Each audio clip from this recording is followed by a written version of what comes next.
This episode of the Disruption Lab is taped in front of a live studio audience. Uzi,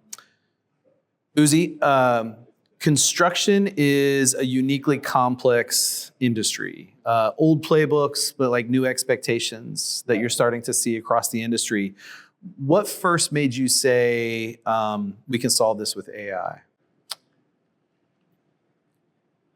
I think one of the first things was just like with my background, my experience having worked in construction, seeing a lot of the pain points of what the user or the end user has to deal with on a day-to-day basis is what really drove us at Block Mortar to say AI can be a problem solve. It was not only that, but it's also what's going on in the industry. It's bigger than just like the actual job that you're doing. There's an inflection point that we think is happening.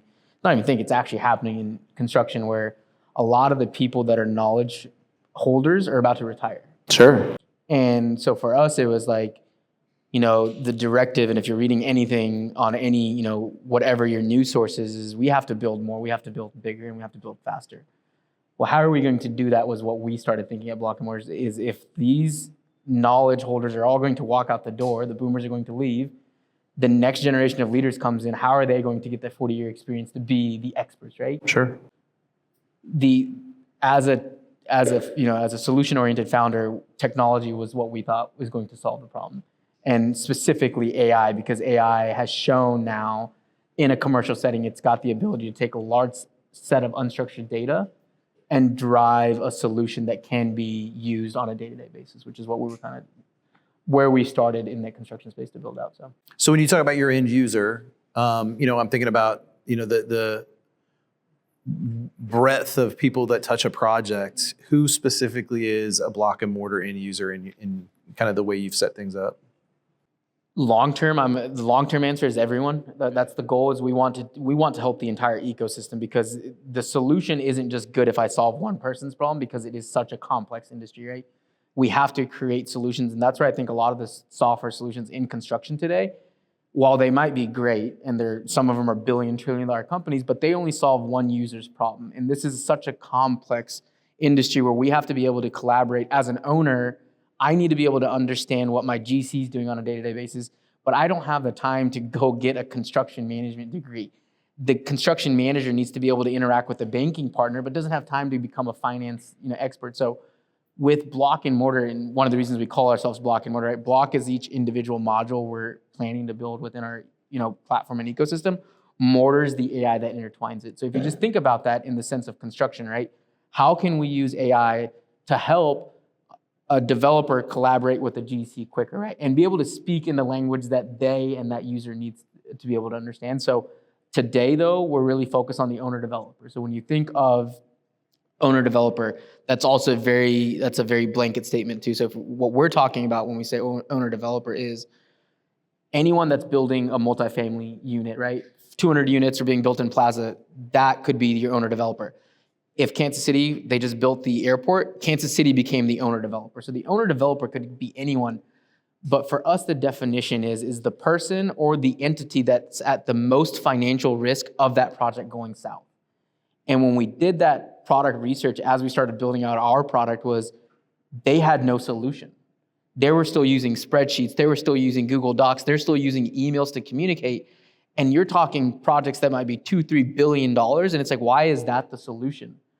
And you talk to these people and you ask them, and this is the one thing that I've learned as having done startups before is anytime someone tells you that's just the way it is, there's your solution. And consistently over and over again, product interview after product interview, anyone we talked to, they were just like, well, that's just the way it is. Like, that's just, we've kind of that's how he's always done it. Yeah. So, this is like a $1.8 trillion industry.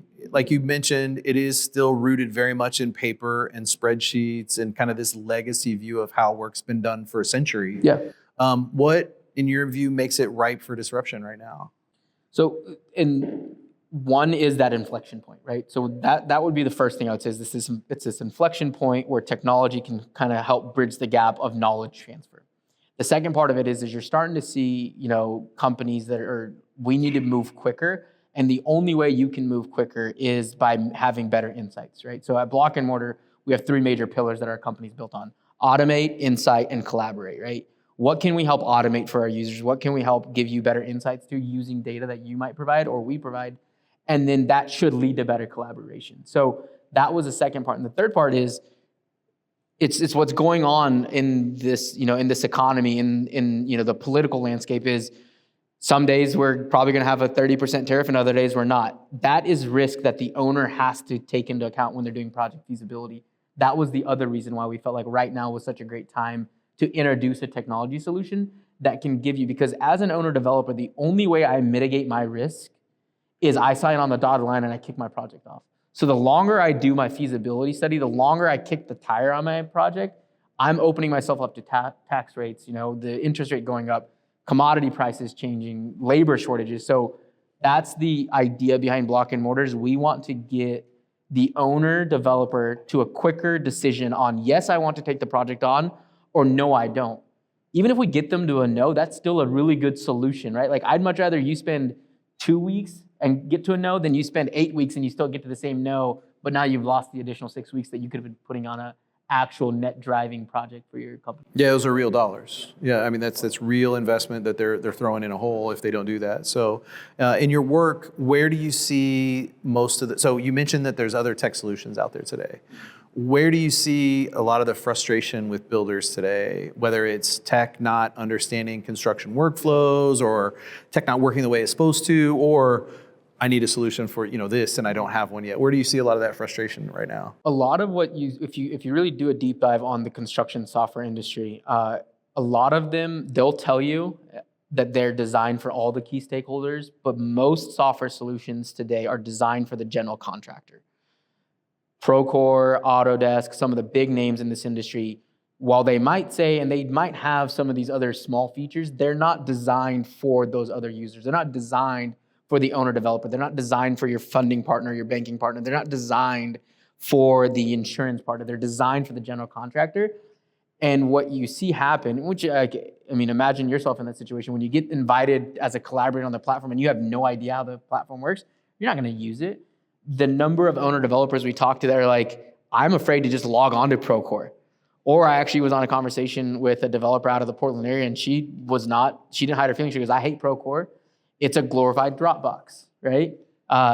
So those are the things that when we start hearing them, and when you're in the startup space and you're trying to solve for an actual problem, when you hear that enough times, you're like, okay, you're telling me what your problem is. No one's heard you yet. We're hoping at Block Mortar, we're one of the first ones to be able to say, we hear you. We want to provide a solution, but not just for you, but for everyone else as well, so you can truly collaborate. So I want to kind of understanding the society, the industry part of this. I want to kind of pivot to the entrepreneurship side of this thing. You've got experience scaling organizations prior to this.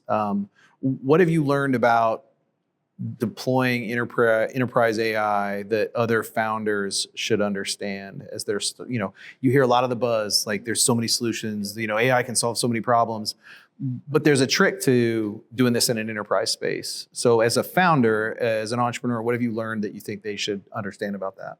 I think one of the first things, especially at the enterprise level, is you have to remember, especially when you're a smaller startup, right? You try and do everything in that we want to do one size fits all, so we don't have to spend all this capital to build individual solutions for all of our end users. I think the best thing you can do when you're looking at solving for enterprise is just have the conversation, right? Reach out and say, look, I'm building a solution and I want to hear your pain points, right? And my team hears me say this all the time, and is don't build a product in the silos.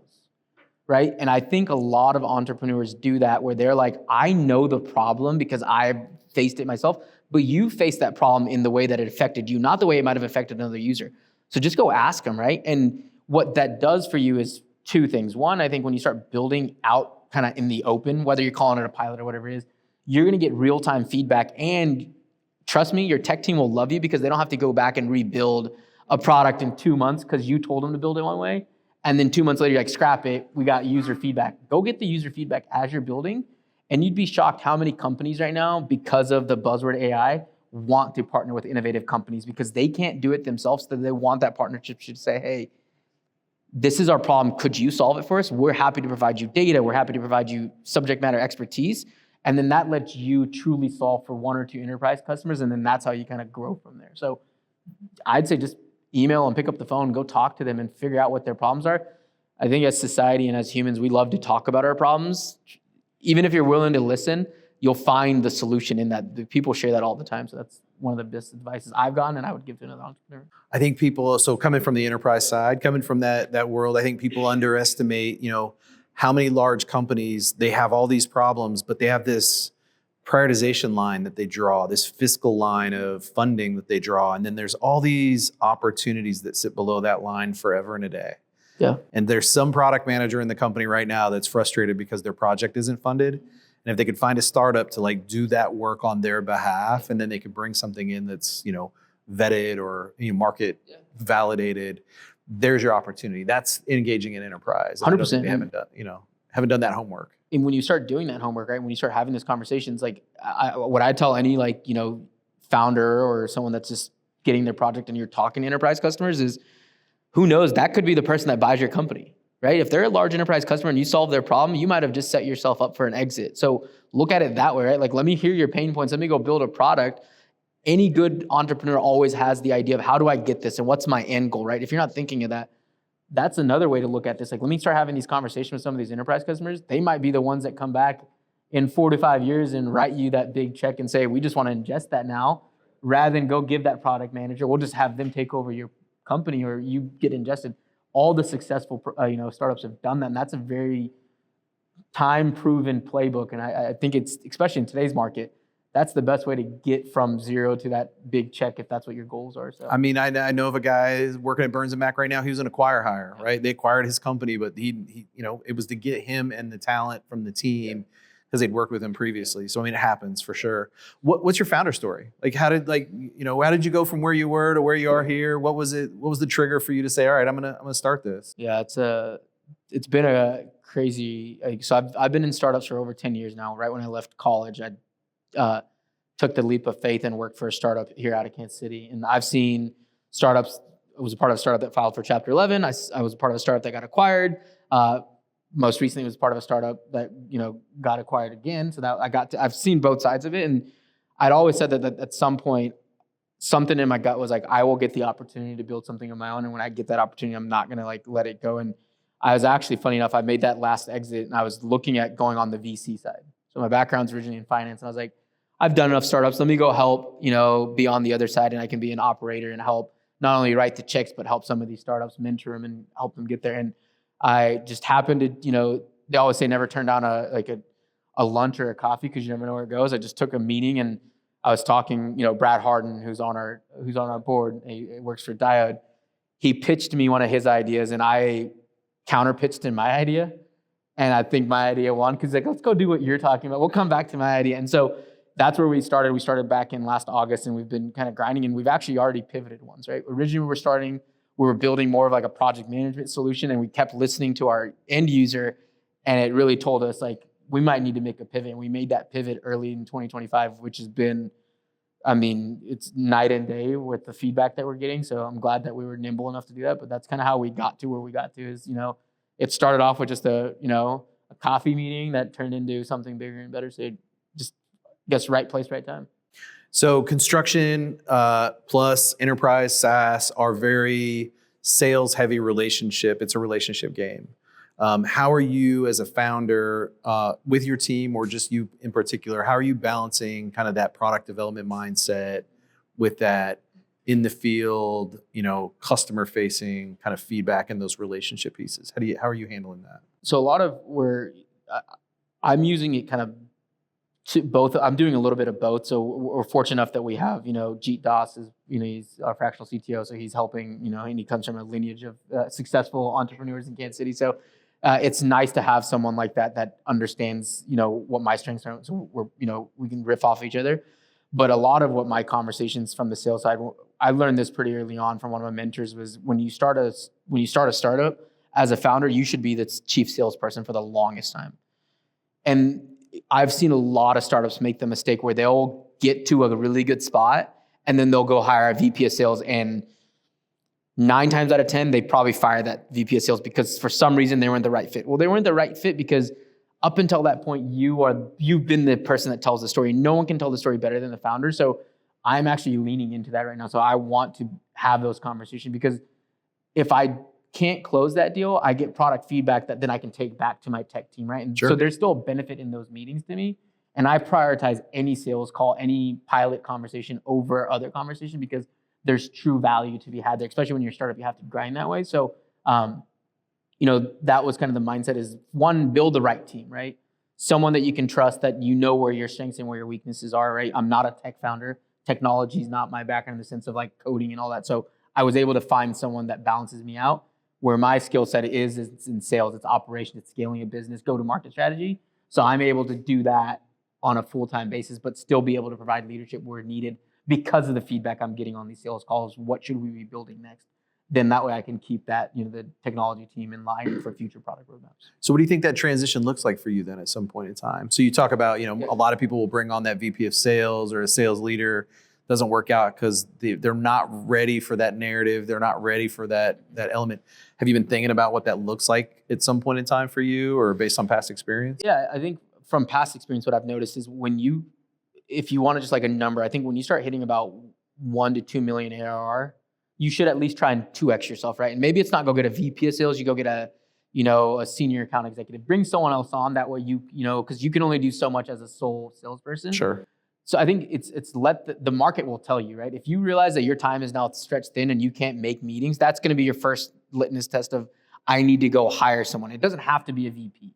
I think that's the mistake a lot of startups make is they think the only way I as a founder can give away some of my responsibilities is I have to go get a titled salesperson. No, you don't. You just got to go get a salesperson. Right. And then because more often than not, and if you've ever been a part of a startup, the founder still has to join the calls on the big deals anyway.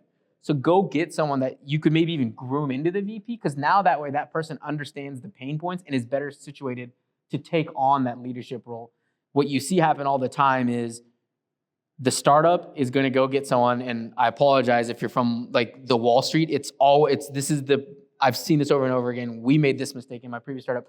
You go get that Wall Street guy to become your VP of sale, and they want HubSpot, they want Salesforce, they want all these tools because they can't give you metrics. And you're like, we're a startup, go figure it out. But they came from a world where it was already built. Here's your spreadsheet.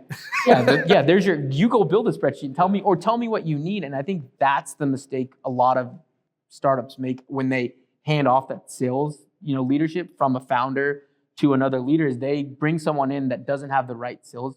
And sales in startups is different than any other sales, right? You're having to wheel and deal, you're like doing whatever it takes.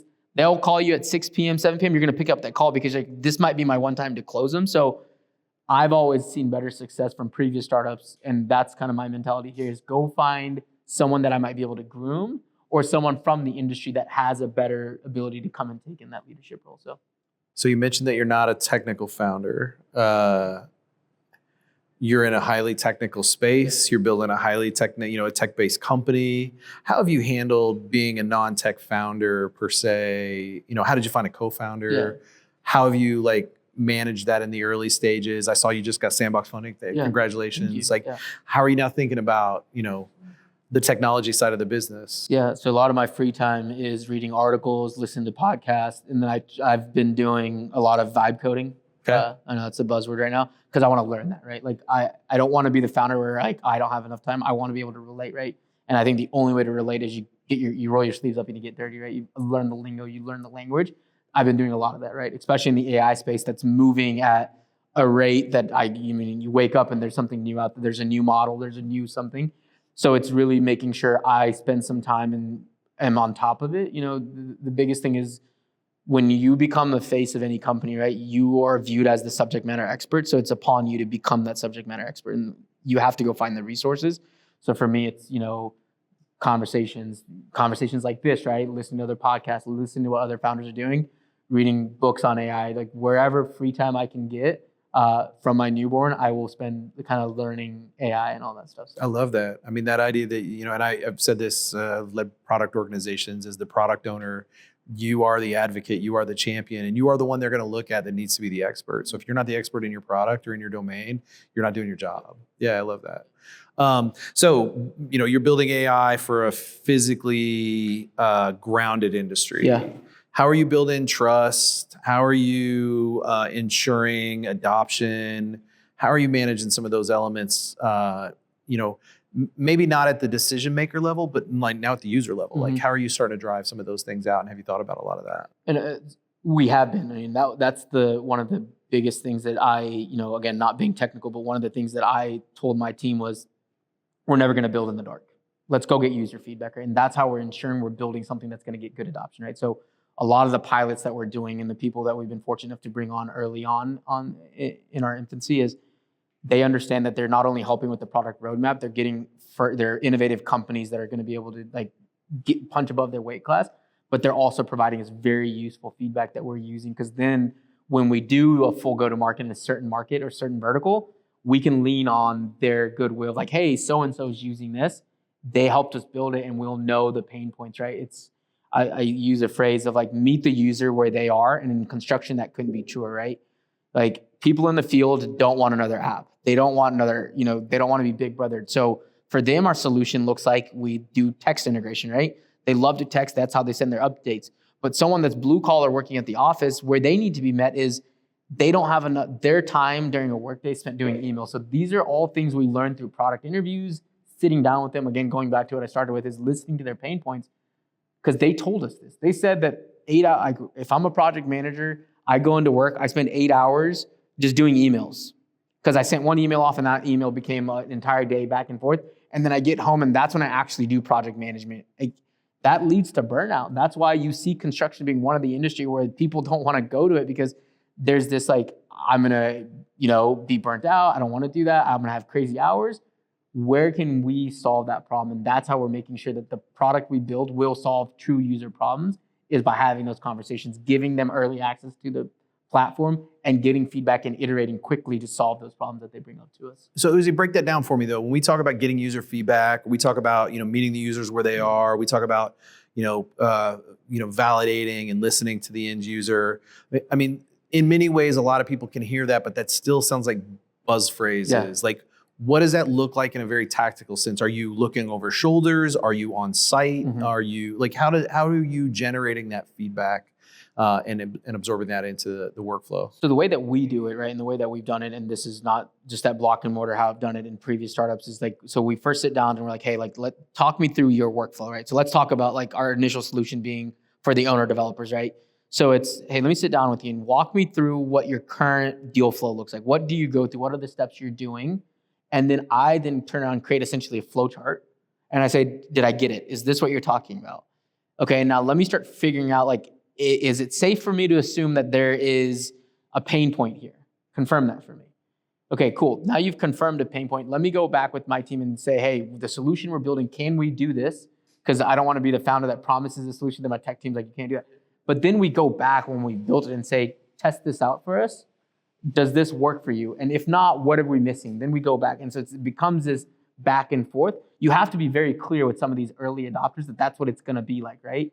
Not every company is going to want to do that, because like we're busy doing other stuff, but you will find a few innovative companies that are like, yes, we will take 10 hours out of our week to be able to assist in this, because there is long-term value for us, right?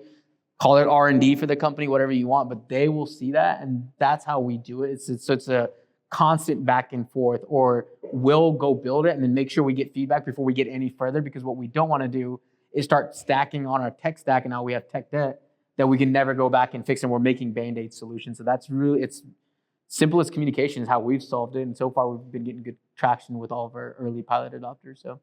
So you mentioned that you've worked in a lot of startups, or you've worked in startups previously, kind of in this AI space. This is kind of new for a lot of founders, even people that have done startups previously. What have you had to unlearn as you've, been on this, Block and Mortar journey? Yeah, so the first one would be funding. Okay. Yeah, in this AI world, funding is a different animal, because you're seeing a lot of what I call, people that are great at vibe coding. There's a handful of very successful founders that are building like 12 apps a night, and then seeing which one gets traction and then taking that to the VC to get funding, which is causing VCs to get very shy. And you're seeing the trend happening right now where not many pre-seed companies are getting funded. But what you're seeing, and what at least I've been hearing, is you're going to see larger check sizes at the seed stage because of AI and vibe coding and some of these other things. Whereas back in, and it's funny to say that, back in 2015 or back in the old days. Back in the old days, you could build, and it would probably take you 6 to 8 months to build. and then you would spend another 6 to 8 months to get market validation. Now VCs expect you with AI to do that way quicker, and if you can't, they think there's something wrong there, right? Because you're seeing, so that's one of the things that I've had to unlearn is, like, I think startups always have to move fast, but now with AI, they're expecting you to move faster and they're expecting you to move for less, right? You're seeing a lot of these startups that are getting large check sizes hit major milestones quicker, but with less overhead, right? Like you're not hiring as many people because one person via vibe coding, I don't know whether it's right or wrong, we'll see how it plays out. That's the biggest thing that I've seen, especially in the startup space, is that idea from the VCs or the investment market versus what they now expect the founder to be able to do. The bar has moved up for founders, and whether it's right or wrong, like, we have to do more as founders now to go get the funding if that's the route you want to go to scale your company. Traction's still king though, right? I mean, you still have to demonstrate, even if you've got a cool thing that works, that maybe solves a problem, it's creating value. Traction's gotta be there. Yep, I think the market will always be basically the truth source, right? Like, the market will tell you whether you make it overnight. If the market doesn't like it, the traction is what's going to tell you what's going to be successful or not. There is a part of me that's worried that what you're going to see is these like overnight companies that look great because they got a really good wrapper on ChatGPT. The issue with that is, and there's actually a very Sam Altman said this at he was at a panel and he was interviewed, was, I think a lot of what we're seeing in the AI space, especially with startups, is be careful how much you try and wrap ChatGPT, because you might wake up tomorrow and they basically decided to eat your startup because all they did was change their model. And you're seeing that. And that's where I think you're seeing VCs get afraid, is like, how much of what you built is yours? Like, you have a moat and it's IP or it's like proprietary to what you're building. And how much of it is just a wrapper on ChatGPT that ChatGPT could do, or Claude or whatever could do tomorrow. Those are real fears. And that's why I think you're seeing kind of that early stage VC market slow down a little bit because of that. So we're going to see how that plays out. I don't think we're going to know it. I think we're going to see either a few successes or a few large failures from this vibe coding era that's going to reset the market in that sense. Are you building things that can scale at an enterprise level? We've seen this before when you are building startups on top of platforms, the platform can shut you off or change the rules immediately, and your startup's done. It is done, but I don't think it's a bad thing, right? And I've said this before, and I like to share this because, like, if there are other founders, right, and any tech solution-oriented founder, what AI is doing in my mind is AI is what the internet was in the 90s. AI is what the iPhone was in 2006. The internet was a government-funded project that then Google figured out how they could monetize and make a product out of. When Steve Jobs walked out there with the iPhone and showed you the geo-fenced location, no one thought of Uber. Uber came like 4 years later and was like, we could use that technology. And what you're seeing in my mind, and again, this is just my thesis, is that is what AI is going to be for the next 10 years, is you're going to see a lot of very successful companies that figure out how do we harness the technology of AI, the ability to take in large data sets and structure them to give insights and solutions to users. Those are the companies we're going to see in the next 10 years become very powerful. And if you, in my mind, approach it that way, then when ChatGPT competes with DeepSeek, as they make their gains, your company innately makes gains because you're building on a foundational model that way. I mean, AI has been around since the 70s. It's just recently that we've been able to compute quick enough. So that's where I would caution people that are like, hey, I'm going to jump into this AI world. Make sure what you're building is something that scales. And I think you said that that's the biggest thing. Like, it can't just be a wrapper around ChatGPT, because you might get overnight success, but that's not sustained success. So yeah, nobody buys cool either. You gotta solve a problem and you gotta add value, right? Those are the big things for sure. So what's your journey taught you about the people side of building technology for like a labor intensive industry like this? And are you talking internally or just in general? I think as a leader, right? Yeah. Yeah. So one of the reasons why I love startups and why I think I was attracted to it early on is startups have this ability to make it an equal playing field. Whereas, nothing against corporate America, but there's this innate ring you have to climb. And I think startups does a great job of true leaders and true movers will find their way to raise the cream of the crop, right? And that's where I as a leader, right? And part of why I love startups, and even this venture, what excites me more is actually the leadership aspect, building a culture that puts people in a position to do some really cool things. That's what gets me out of it. It's not the product, and no offense to any of my investors, but it's like, I genuinely want to build an environment where people can come in and not have to deal with some of the other things, right? And to experiment in the workforce is something that's like really exciting, right? Like, that's what startups, you don't have as much red tape. Good example of it is Denmark introduced a few years ago 4-day work weeks. No one is even thinking about that in the US right now. But the data, if we're actually going to be data oriented, the data shows that the production goes up. At a startup, I could introduce that a lot quicker than I could at a Fortune 10 company, right? So those are the kind of things that excite me of like, how do you cultivate that culture within your people? Because as a leader, your job isn't to go solve the problems, it's to put people in a position to go solve them, right? And get out of their way as quickly as possible and go get the right people around your team. And that's, how do you do that? And how do you cultivate that culture? Those are the things that, that's where I get excited as a leader. And I think startups allow me to do that more than I think I'd probably get very frustrated with corporate America, where I'd have to go get approval and go up and down that ladder, where as a startup, I can basically make that decision tomorrow that we're a 4-day work week. You are HR. Yeah, right. Good and bad. That's good and bad. But yeah, For I am. sure. Like, Facts. Yeah.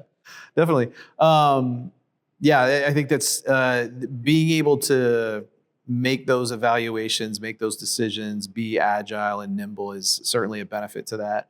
What have mentors meant to you in your startup journey, especially now as a founder? Yeah, I wouldn't be where I'm at if it wasn't for all the mentors I've had. And I've been very fortunate that I've had a lot of people that have given me great advice. Some, some mentors even give me bad advice. But a lot of what I learned early on, and very fortunate for it, is don't make mistakes that other people have already made. And that's what I think mentors are really good at, is like, go surround yourself with people that have kind of walked that walk, and then they'll guide you, and so you don't make them. Sometimes you have to make those mistakes, but that's where I've been able to become the leader I am, is because I've learned from them so much, right? I had a mentor in college one time tell me, and this is where I feel like my leadership journey really took off, was we did an exercise, and the exercise was like, you were supposed to get everyone in a circle as quickly as possible. And I jumped on the seat because everyone was running around, and it was a timed exercise. And I was like, hey, like, this is how we should do it. And I thought we solved it. I was a great leader. And when we all got back to our seats, he said, a leader isn't someone that's the loudest. And I feel like he was looking right through me at that moment. I was like, oh, I'm going to get a pat on the back. And what he shared was, he's like, sometimes the greatest leaders aren't the ones that are the loudest. They're the ones that work in the quietest and let the team get the credit for what they've done. And, I'm a big sports guy. You look at some of the greatest teams of our time. I mean, you look at the Niners back in the day, right? And you don't really, yes, Walsh has the name, but it's the team you remember, right? Coach K was the same way. I'm KU alumni.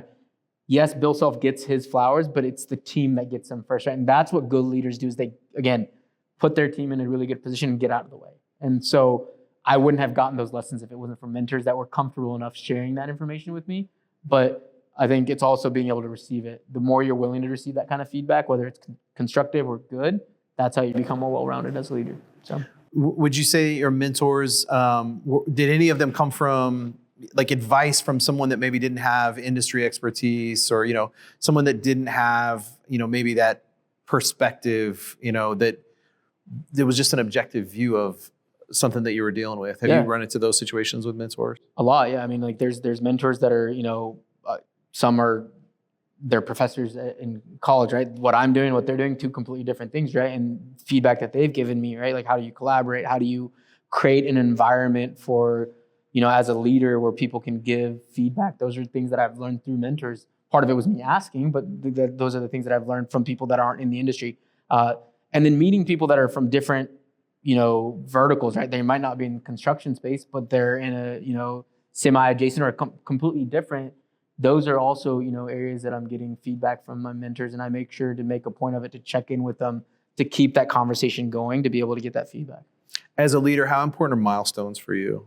Like, do you use like milestone mentality and milestone? Do you have a milestone-driven culture in the company? Like, how do you think about that? Yeah, I think at the company, yes. At the company level, personally, I'm not big on them, because I think like the life never works on like a schedule. But as a company, I do think it's important to have it, because that way you know what you're aiming towards, and if you start missing it, you can regroup quickly, right? So, we've got our milestones of where we want to get as far as ARR goes in a certain amount of time period. Where do we want the company to be in another time period, right? Where do we see ourselves in 5 years? Those are things I'm always thinking of, because it's not only it's me setting the vision of the company, right? As I start scaling the company, that vision needs to be clear, so we're all walking the same direction. Because without those, then we're going to be all going separate ways, and we're never going to truly achieve it. So I think it's really important. And the advice I'd give you, like anyone that's listening, that's setting, milestones for themselves and a company as a founder, is like, just like when you set goals, right? Like, don't be afraid to set them. Like, milestones are meant to be missed. So don't set easy milestones just so you can say you're checking off a list. Set some audacious milestones like, we're going to get there. And if you don't get there, figure out why you didn't and then redo it, right? Then just move the milestone down the road, but don't just do these easy layup milestones that you're going to do and then like pat yourself on the back like, oh, we did it, but you're really not pushing yourself to achieve true greatness. So If Block and Mortar had no constraints, funding, technology, market, anything like that, where do you see the construction industry in the future? So I see it twofold, and I think there's just a lot of AI and just like, automated robotic technology coming in construction, which will be very interesting next year. I mean, where I see it is I see it being more of a collaborative industry where you're going to be able to get decisions made a lot quicker. And that's the goal, right? That's what we're trying to achieve, is where I, as an owner developer, can interact with my banking partner quickly, and we can essentially within days instead of weeks, we can greenlight a project, right? I want to build a 400 unit apartment. I've already got my CapEx model. I got my pro forma built out, and I've already got my construction team to validate it. Let's move. Let's get because the ecosystem does not make money until the shovel goes in the ground.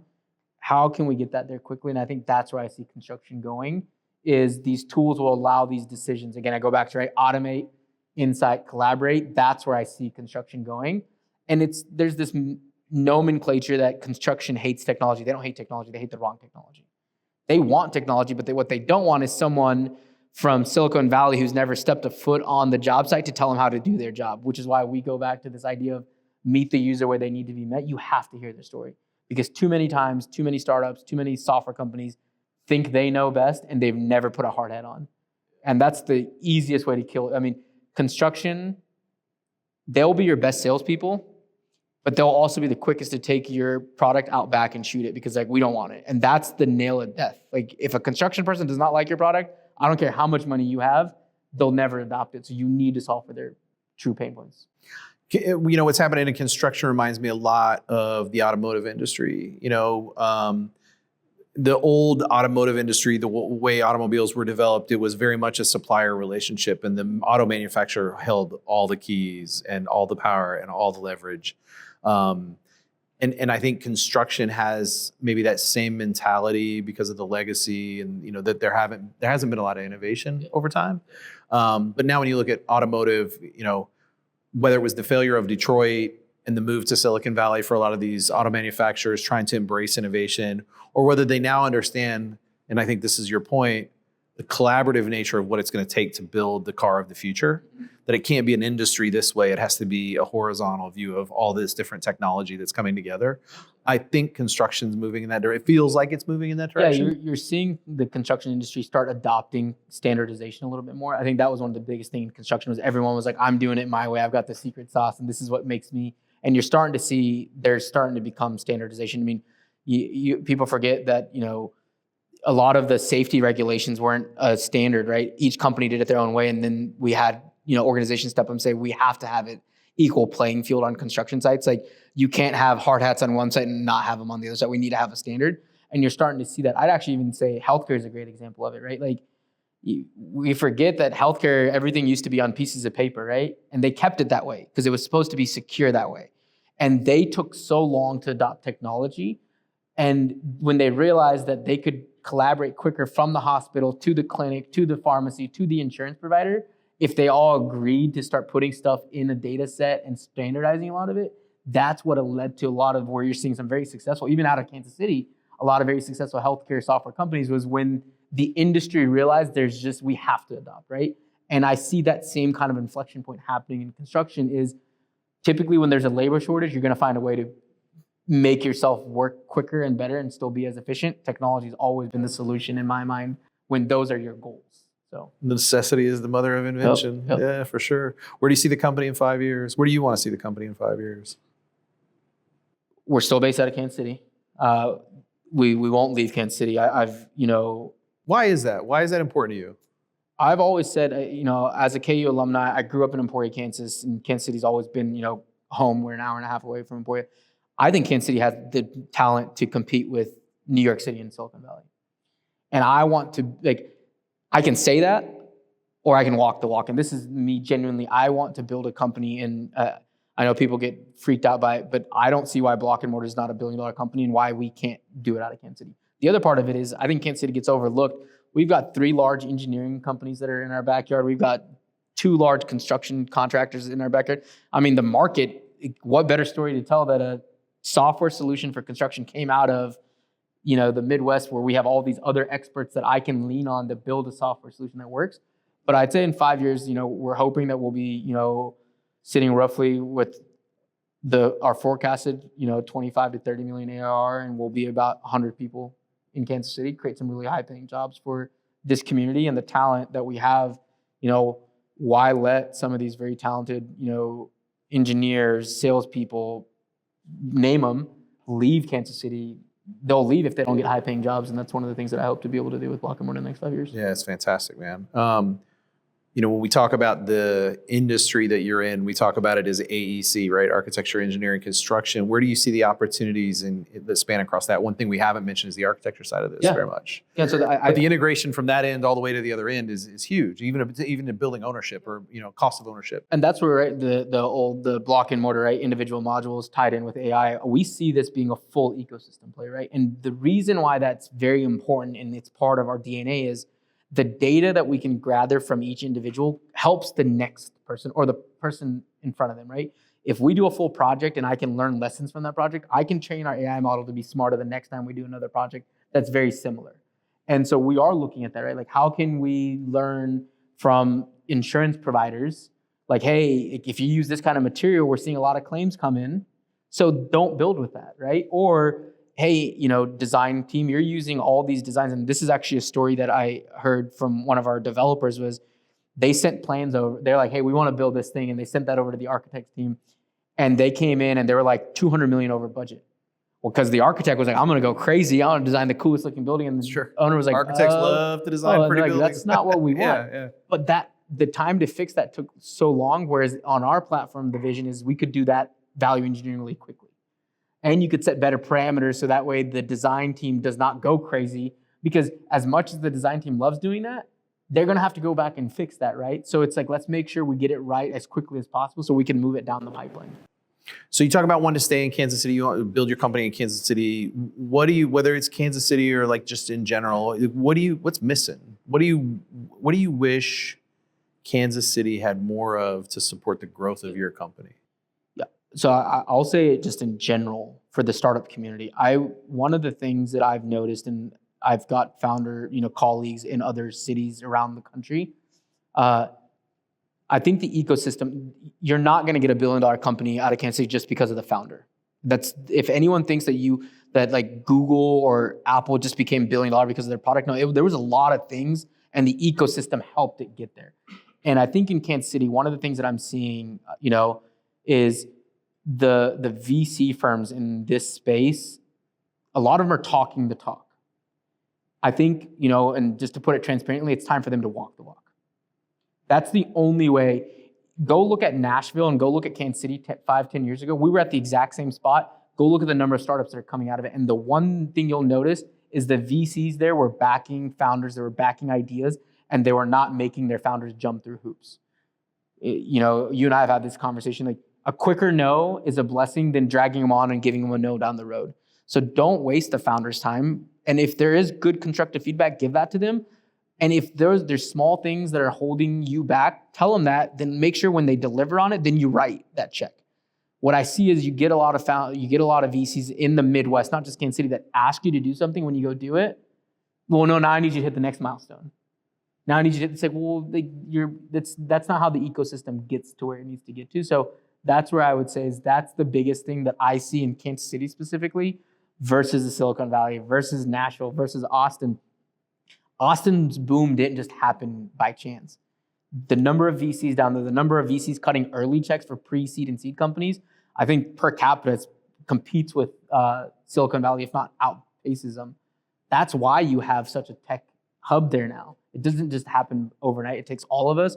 That's the founders. That's, the VCs, that's anyone that plays a role in getting startups off the ground. It takes all of us to truly build an ecosystem where we can then collaborate and build really cool solutions in companies. Yeah, it's interesting to me because I feel like sometimes we're afraid of attracting people to Kansas City But when you look at the net effect of what you just described, I remember the path that people were burning from San Francisco to Austin. Like, I want to be there. And it's not because of, necessarily the income tax bracket or, anything. It's because that's where the activities happen. That's where I can go get funded. That's where I can go get the connections that I need to get. And that's where I can start my company or find the talent, those kind of things. And so it has this flywheel effect in terms of starting to attract and do the economic attraction versus just our focus on economic gardening. So, I agree with you 100%. All right, so this next question, last question, man, this is not a block and mortar specific question. It's the craziest idea you've ever had that people told you was dumb, please don't do this, that turned out to work. I plan trips when I have like a bottle of wine. A lot of my friends have told me not to do that. Okay. So this isn't a company thing. I'll actually share this. When me and my wife first started planning, we've been married for 2 years, and when we first started planning our wedding, one of my friends told me not to do it. He's like, dude, just go home, don't drink a bottle of wine. And we ended up we did a destination wedding down in Cartagena, Colombia. We planned it one night, the entire thing in one night. So it was a crazy idea. Over a bottle of wine. I was like, hey, I'm just gonna look on Airbnb, like nothing, I'm not gonna do anything. I'm just gonna look. And look turned into, well, there's a free cancellation up until, I'm just gonna go and book it. If we decide tomorrow we don't wanna do it, and then my wife is also very operational oriented like me. So it took us about 48 hours to plan a trip for about 18 people down to Cartagena. I think they all had a great time, but that was one of those crazy ideas that ended up working out really well for us. But in the moment, I think a lot of my friends were like, are they serious? Are we actually doing this? Because I started texting them that very moment, block these dates off. They're like, there's no way we're actually doing this. This is just another one of Uzi's trip he's trying to plan, and we'll probably back away from it, but we actually went through with it. So nice. One piece of advice you'd give founders? I would say know your why. And the reason I say that is, why are you doing it? Because there's going to be moments, startups are a roller coaster. You're going to have days where, and I've mentored startup founders, and I always tell them this is, you're going to have days where you walk away and you're going to be like, I'm doing the coolest thing ever. And the very next day, you're like, I should just go work a normal job.